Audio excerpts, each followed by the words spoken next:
一口热咖啡，叼着面包就飞起来，追时间，脚步停不下来，去看疲惫的视角，梦想的东西，每一天都有奇迹，挑战你自己 ，A better me，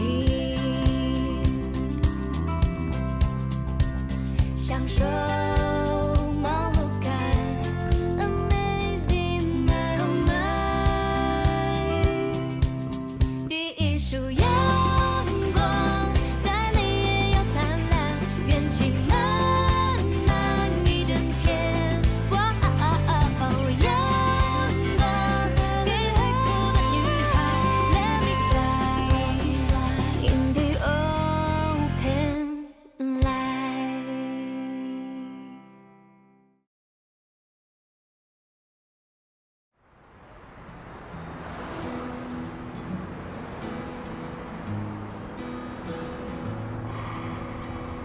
哎呀，最近辛苦了，每天都是10几个小时。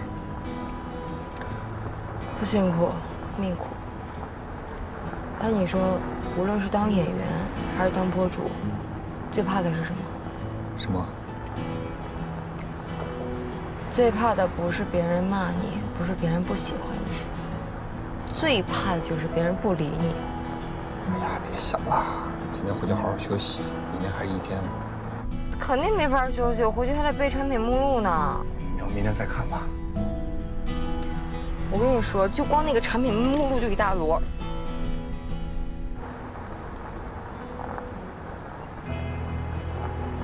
怎么？完了，我把产品目录忘在公司忘带了。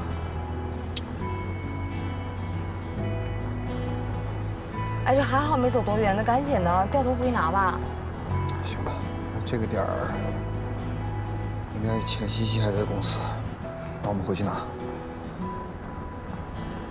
你说我这个脑子想什么呢？我陪你回去。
别动！西西，是我。我管你是谁了！我是蒋哲阳啊。蒋哲阳，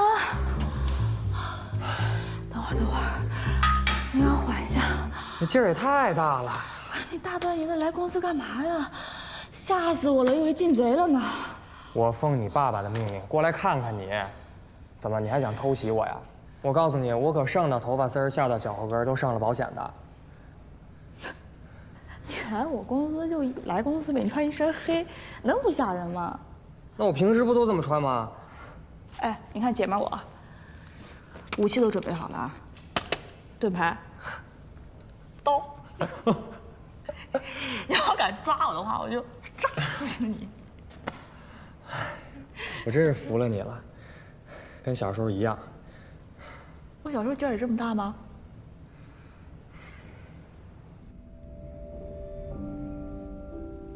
你怎么突然想着来参观我们公司呢？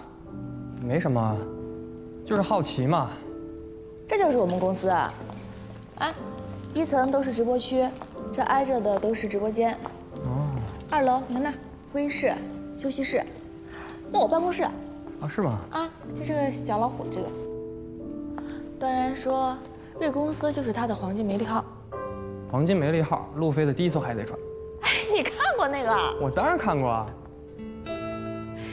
这也是他第一次创业，他想带着小伙伴们去完成像海贼王一样的梦想，扬帆起航，飞向大海。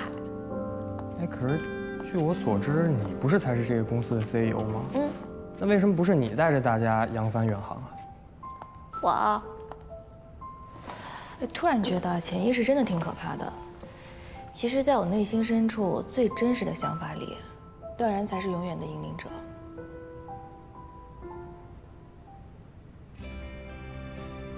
看来你还不够了解你自己。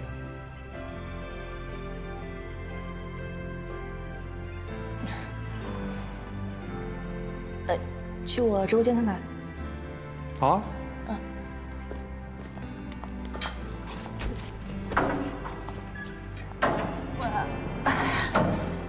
哇，进来吧，这就是我的直播间。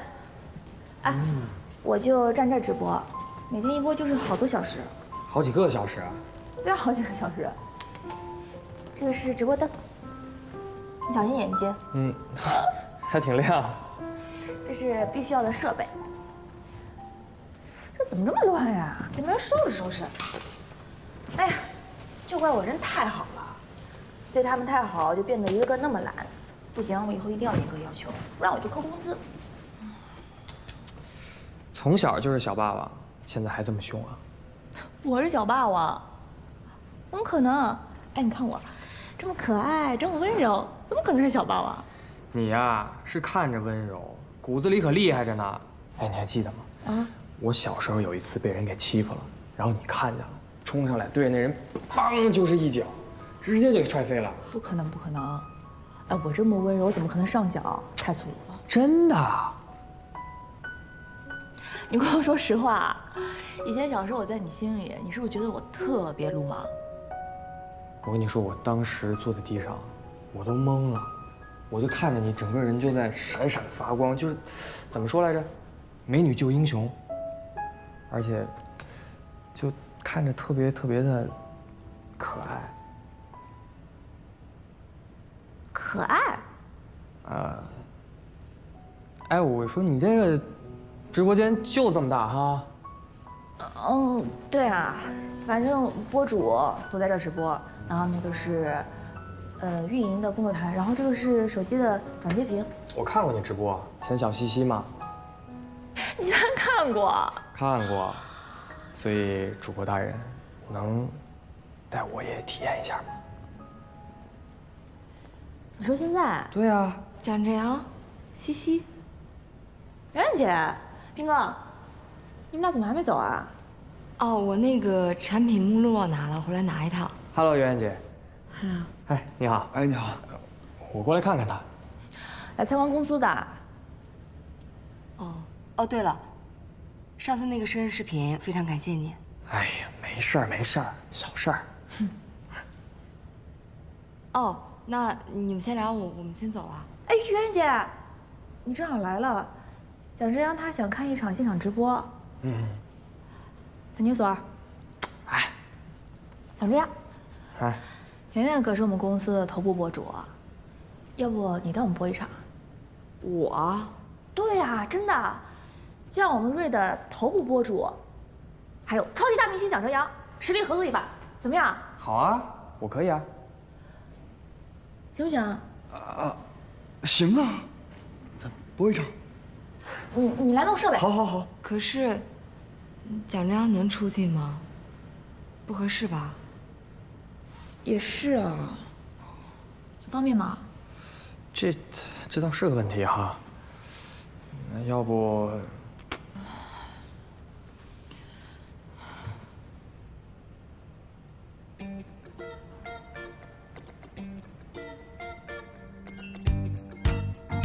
宝宝们，今天我们就主要给大家推荐这2款完美蓝的口红，超级好看。不知道白狐先生更喜欢哪个颜色呀？稀有红的颜色比较深一点，所以适合你去涂完以后约会啊、见男朋友这样。约会，白狐先生真的超级了解女孩的小心思啊。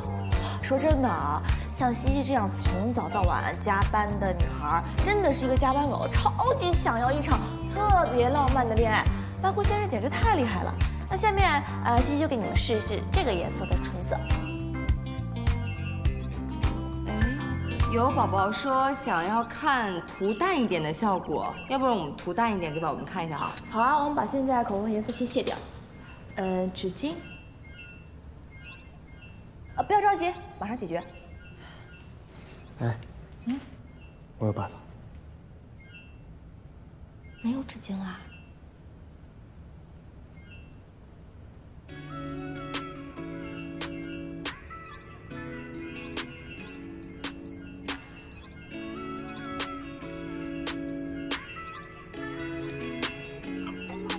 We can go high, we can go low， 也够努力想要的全部都拿走。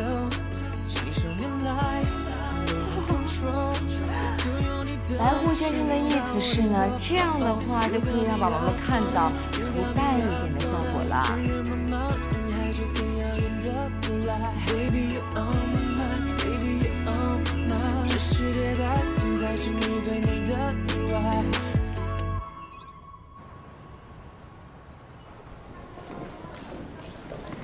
段总，哎，您帮忙跟那个完美蓝那边说一下，109、147阳光口红给补个货。啊，昨天理货不剩挺多的吗？哎呦，昨晚这销量太好了，全给卖光了。你就跟那边说一下补个货，要不今晚这口红该空窗了。昨天圆圆加播了。啊？那个加播了1场。啊。我看着你送他回家的，所以回来播一场。不是，哎呀，这种事儿您就别操心了，您就跟那边说一下补货就完了。主播私自加播是要扣钱的，知道吧？啊，我跟行政说。别，段总，您别这样。那你自己招啊。昨晚吧，这个圆圆忘带这个新产品目录了，我就陪她回来拿，结果碰上蒋志阳和钱总了。然后，那蒋志阳非要玩直播，钱总就让圆圆陪他玩直播，这不就多加了1场吗？蒋志阳来干嘛？不知道啊，可能是跟钱总约好了吧。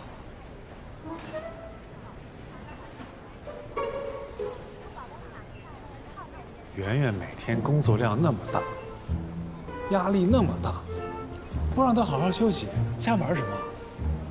太不像话了，太不像话了。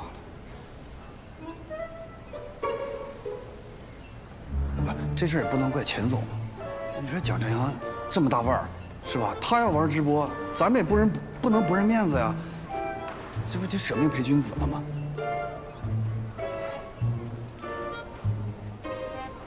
美兰那边帮你说，我走了。谢谢段总，您辛苦。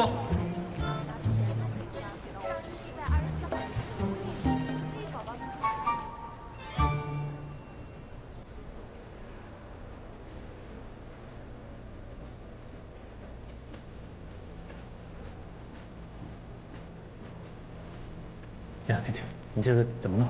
怎么往回倒？拖这个2点就行了。按这个放是吧？对对对。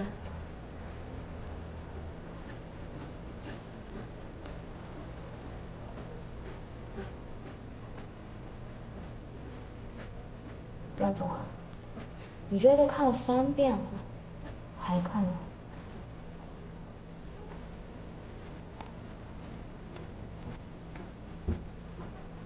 哎，苏苏，你先找浴室待会儿去。啊，是。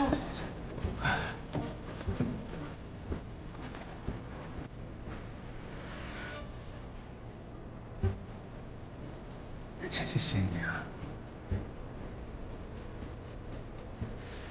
不是。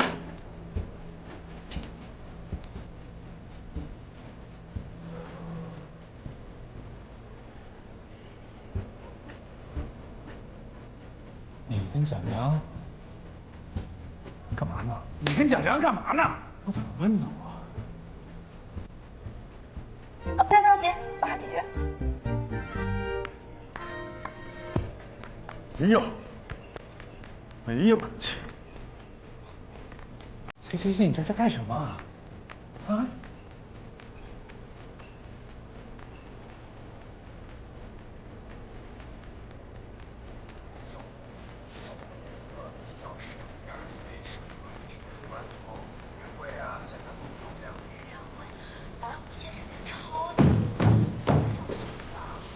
说真的啊，像今天这样从早到晚加班的女孩，真的是一个加班狗，超级想要一场特别浪漫的恋爱。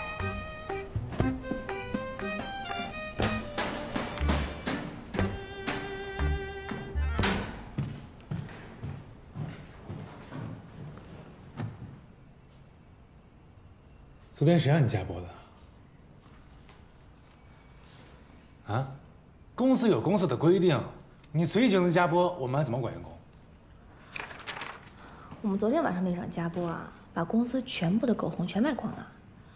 你要知道啊，规定是规定，但有的时候啊，赚钱比规定重要多了。我们主播也需要休息，你也是干主播的，我们不能占用人家的休息时间，帮你这个创造业绩。再说了，那我们播就播了，你干嘛带外人进公司啊？外人？你是说蒋哲阳吗？那还有谁啊？他不是吗？多大点事儿啊！他就算是外人，但是好歹人家也跟我们公司合作的这么愉快吧？还有你干嘛生这么大气啊？我生气，我每天为了公司我多着急啊我。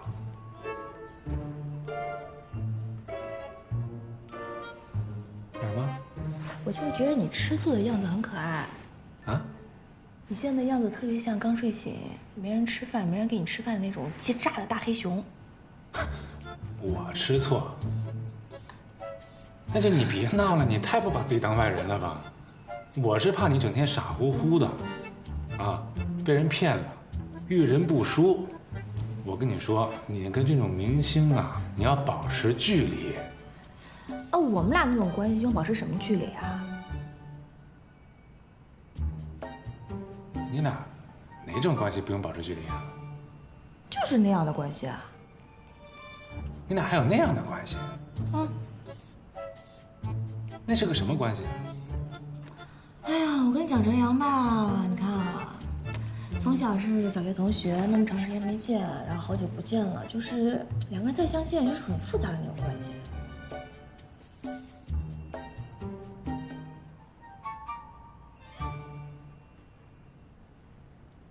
那到底是个什么关系啊？你猜？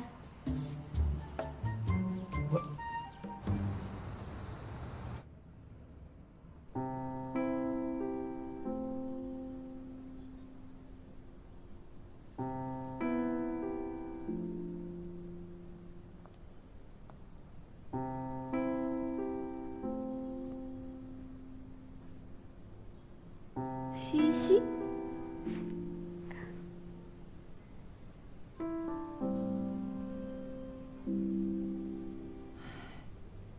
钱西西，张安，你干嘛呀？吓死我了！不对，有情况。哎，什么情况？我看看。少女，你这个面若桃花，眼含春水，嘴角挂着奇怪的笑容，怕是有好事呢。你真没事吧？你真的是偶像剧看多了吧？这种话说起来，你是一套一套的。No， 我绝对察觉到一丝不寻常的气氛。大人怎么了？哎呀，他呀，哎，怎么非得是段然呢？怎么就不能是别人？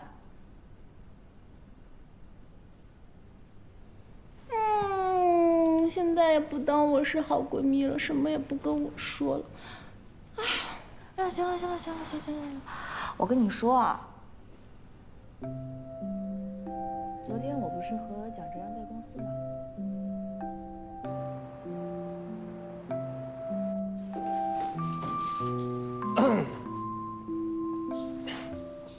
姐，哎呀，马上啊。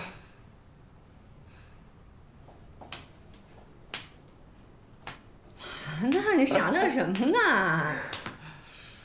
西西带我参观公司了。啊？还是因为你跟他一块卖口红了更开心呀？啊？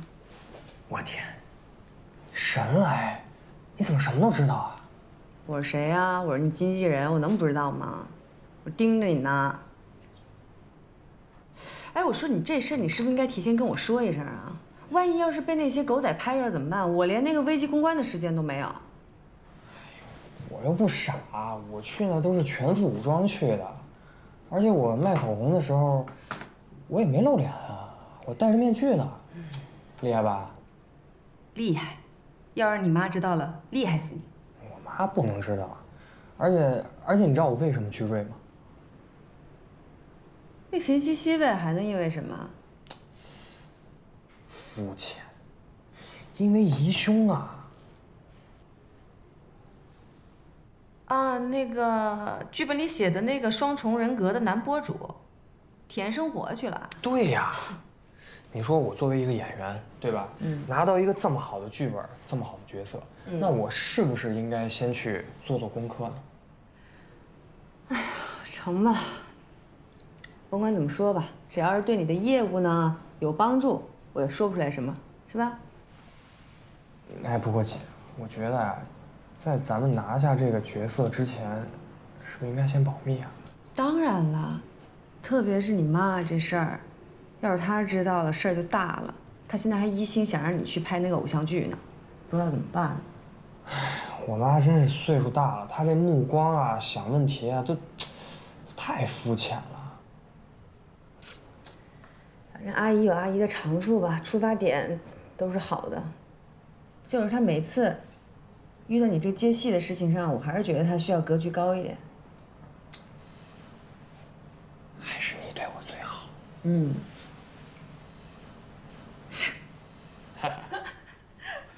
下不为例啊。知道了。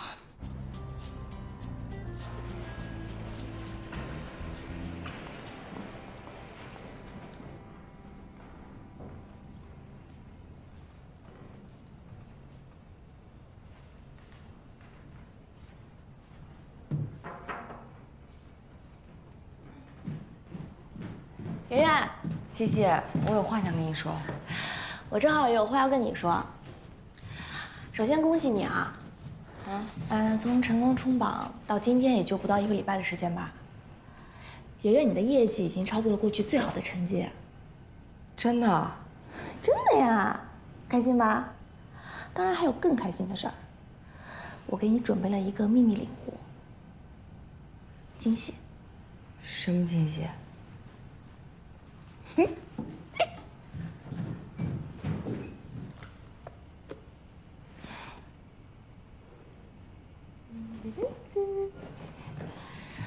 我知道海洋秘密是你特别喜欢的品牌，你不是一直都用他们家产品吗？我帮你把这个品牌刻下来了。刻下来了？惊不惊喜啊？开不开心？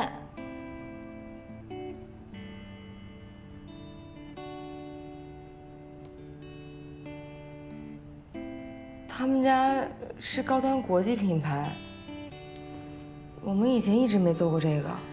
没有做过，所以我才要做呀。圆圆，你快夸我2句，你快夸我，快夸我啊！我跟你说啊，我把他们家刻下来真的特别不容易。其实这事儿啊，我一直没跟你说，我已经预做很长时间了，来来回回去拜访他们品牌商，只是一直没跟你说。之前人家也是不答应的，最近不是看你成了头部了吗？才把最后的合同定下来。开心吗？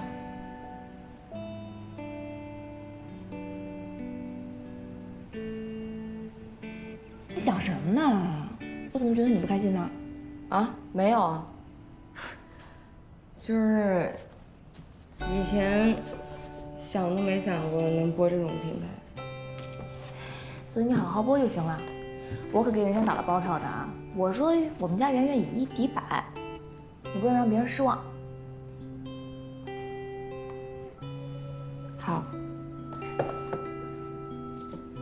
谢谢。你跟我说什么谢谢的呀？其实我们两个的关系特别像是战友，你就在前方奋勇杀敌，我钱西西在后面为你保驾护航。找我来干嘛？没什么，那个想问问你销售数据。我回头让他们给你。行，那我就先回去了。你加油啊，好好播，特别不容易。放心。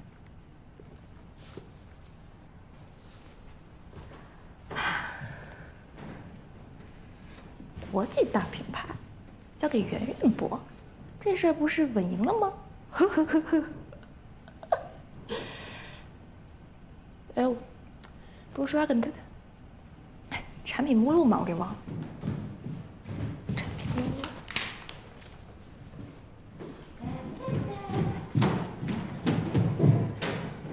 昨天咱们去试镜，红姐和导演都很认可你，觉得你是当仁不让的女主角。田朗那边的资方也同意挺你，这可是千载难逢的好机会啊！你知道有多少人他想拍戏，他拍不上啊？圆圆，你到底想不想演戏？想不想在影视圈开拓一片属于自己的新天地？现在机会在你手上，你做个选择。错过了，我真的怕你后悔一辈子。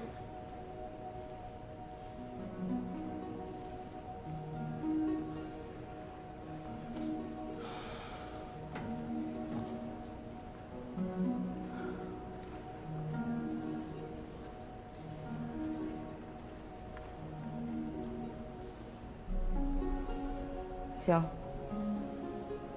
我一会儿再去找西西，再跟他提这事儿。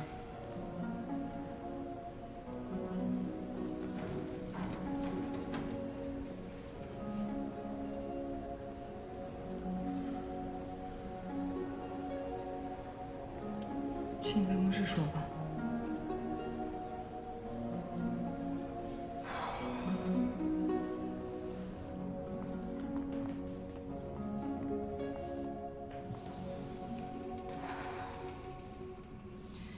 你要解约？其实我刚才来找你，就是想跟你说这个事儿。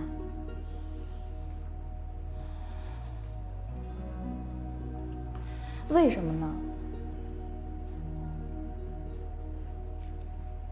西西，你别这样，你这样我都不知道应该从何说起了。你告诉我理由是什么？理由是，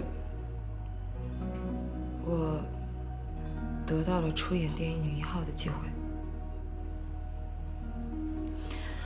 我知道，你一直都特别想当演员。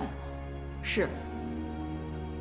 我的事情之前我在冲榜的时候我就已经说了，我相信你是知道的，这事对我来说有多重要。那你也应该知道啊，上次冲榜的时候，公司把所有的心血、所有的资源都倾注在你的身上，你才刚刚出头，你就要在这个时候背弃我们吗？可是我也没办法，你知道我等了多久吗？我好不容易才等到这么好的一个机会。那你可以跟剧组请假呀，你也可以马上来公司播啊。电影的拍摄是全封闭的，而且经纪公司的合同签得很死，我根本没有时间和精力回来直播。而且西西，直播圈的规则你是知道的，人走茶凉。我上次只走了1个月，回来之后人气就大不如前，所以你就一定要在这个时候离开我们。是，我知道这样做我很混蛋，但是西西你知道吗？当我拿到这个角色的时候，就好像当年我考艺校考了全国第1名，一想到这个就让我很兴奋。这不是说我能挣多少钱，或者说我能卖多少货可以相比拟的。圆圆，你先别这么激动。你今天提出解约这个事儿太突然了，你能不能不要现在就做决定？再说了，你之前也是跟瑞签了合同的，如果你今天非要提出解约，那就按照合约条款来处理。既然我已经跟你开这个口了，就说明我已经做好了履行合约条款的决定。圆圆，你放心，500万解约金，我1分都不会少给公司。你有这么多钱吗？那你就别管了。所以，就请你多体谅。谢谢。圆圆，喂。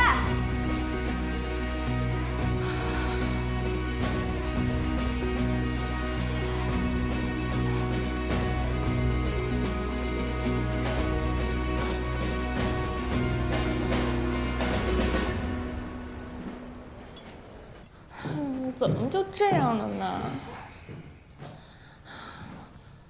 为什么呀？哎，你别晃了，看得我都晕。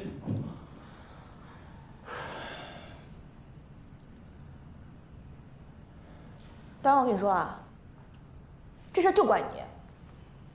我之前就跟你说的很清楚了，这事儿不行，你这样做，你流量捧他，充饱保他，你把全公司所有的资源就砸一个人身上，这样行吗？这事儿肯定完蛋。我跟你说不听吧，现在好了。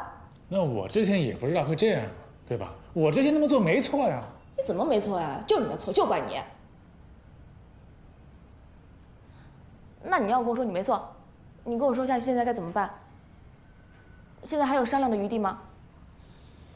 圆圆既然都主动说要付你500万解约金，跟你解约，那这事儿就没跟你商量，这就告诉你，通知你。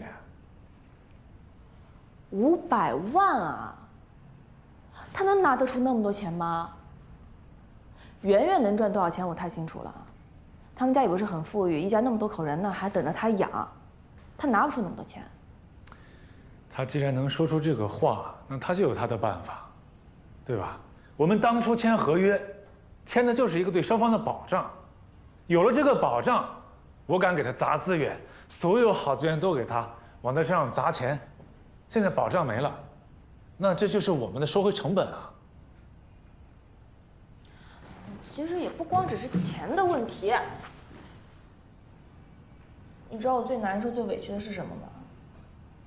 就是他那种大白杨、雷厉风行、行事果断的性格。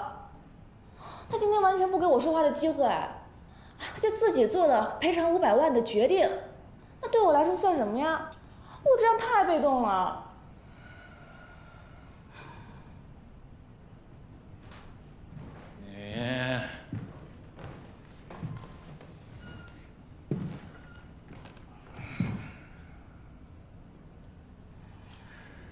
你们小剧气也挺好的，啊？外表张牙舞爪的，但是内心特别柔软，是不是？是不是？啊？啊！你行了啊，你夸人也要挑时间好吗？你这个时候又在安慰我。那你跟我说说嘛，我下面我该怎么办2点啊，首先，圆圆要离开公司的事儿，已经是事实了，不能挽回了，所以圆圆离开后留下的缺口都赶紧补上。从品牌主播到供应链，都得重新安排。那太多了。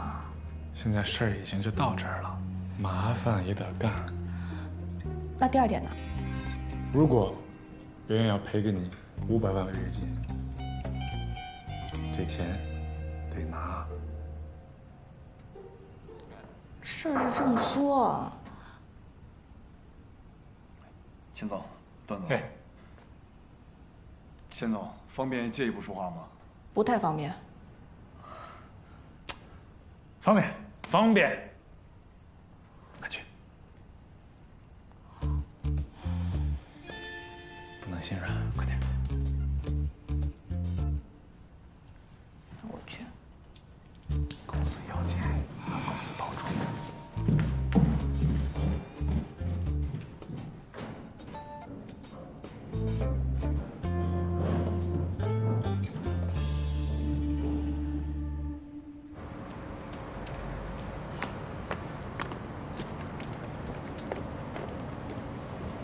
钱总，我知道你一定很生圆圆的气，但是这个机会千载难逢，圆圆等了这么多年，等的就是这一刻。他是等到了呀，但是把我们抛弃了。不是的，但凡有更好的选择，圆圆也不会这样。钱总，我替圆圆给您赔个不是，对不住了。行了行了，张哥，别这样。其实我能理解圆圆的选择，但是他突然就来找我聊解约，说赔500万就赔500万，他有这么多钱吗？他尊重过我的想法吗？钱总，我来就是为了跟您说这事儿的。圆圆的性格你应该很清楚，遇到事情容易急。我知道她想解约，但是我不知道她要跟您按合约走，赔违约金。刚才她从您办公室一出来就跟我说，让我帮她把房子和车都挂到网上。他要卖房卖车？是。他家里情况，你应该也了解吧？他所有的财产就是厦门的这套房子和车。你说他把这些都卖了，以后怎么办啊？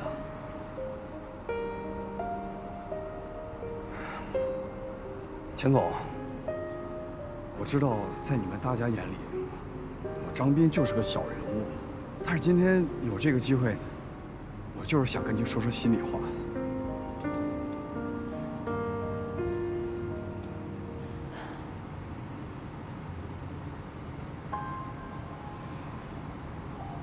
坐这儿吧。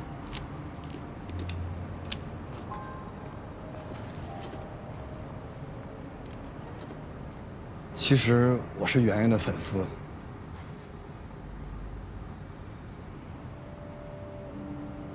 你说的这个我们都知道。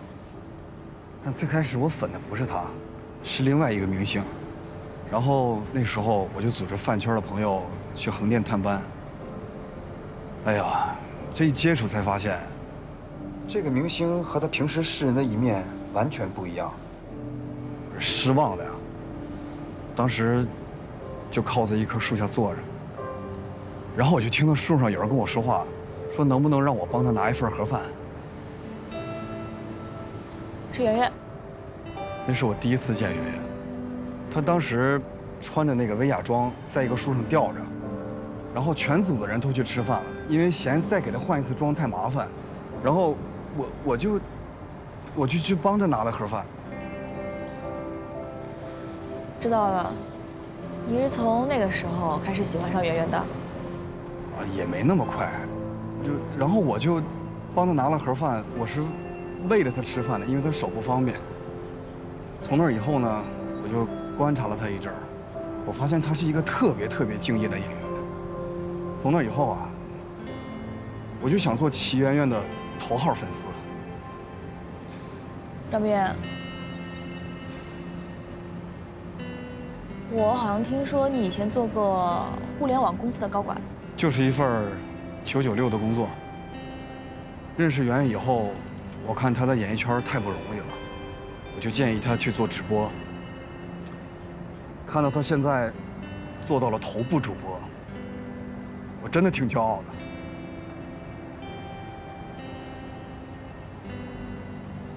你知道为什么他跟我们提出解约的时候我们那么难过吗？因为他是我们全公司的骄傲。我知道你跟段总创业不容易，圆圆这一路走来也很不容易，所以我恳请您，能不能看在我们都还很年轻，能不能看在我们未来的路还都很长，您能不能高抬贵手，放他一马？别让他卖车卖房交那个违约金，给他留点家底儿。在未来遇到机遇和麻烦的时候，也让他能多一点点从容和底气。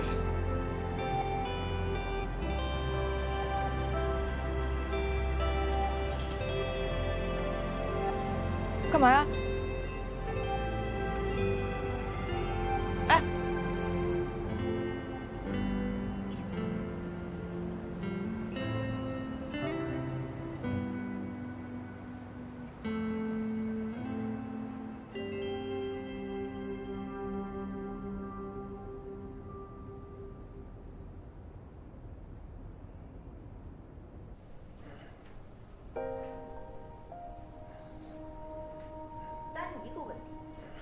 姐的那个电影，她在《疑凶》里面要演个杀人犯。阿姨，咱目光不要只盯在这一件事情上。欧阳啊，你说了这么一大圈，总结下来就一句话，你直接说阿姨目光短浅就完了吗？阿姨，我没这意思啊。要是您嫌这个……好了好了，我们不要争论了啊！你看看你，辛苦这么久也没好好休息，你呀放松下来，好好休息一下。哎，晚饭还没吃吧？我就给你买一碗桂林粉。不用了，不用了，阿姨，真的不用了。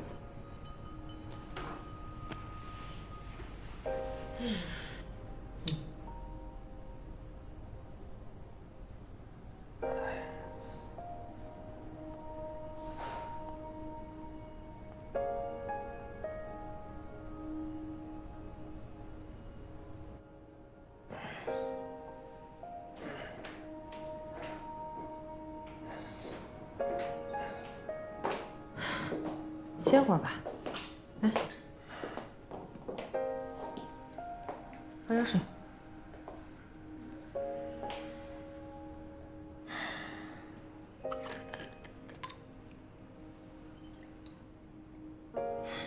反正你别愁，接着练。这个疑凶，这个小雨这个角色不是一 muscle 男吗？啊，接个电话啊。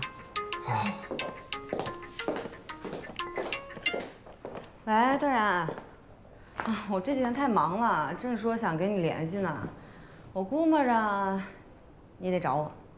哎，你猜猜我找你什么事儿？工作上的事情呗。我听说了，你们公司那个大主播圆圆不是接了个电影吗？要离职是吧？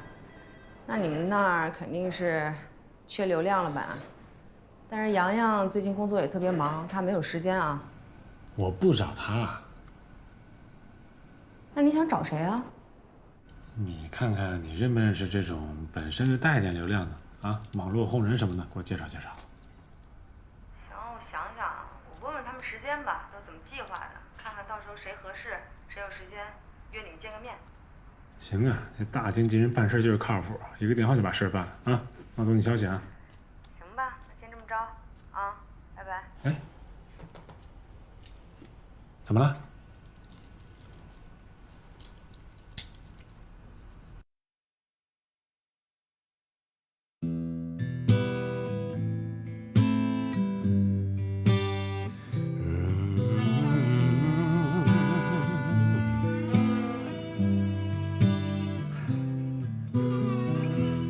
理想主义究竟会死在心里？对抗无意义，是不是就应该放弃？平凡说我不想继续，我该何去何从才能证明我自己？闪电的暴风雨即将来临，我却已精疲力尽。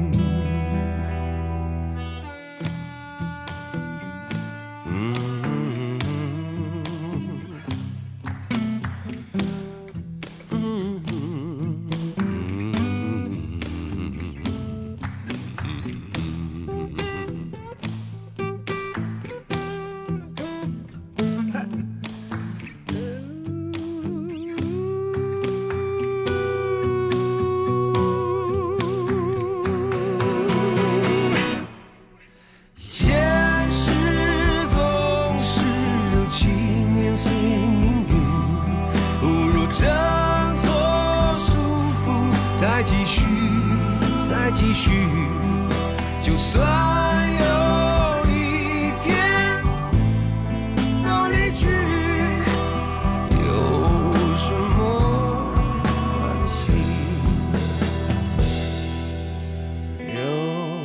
有什么关系？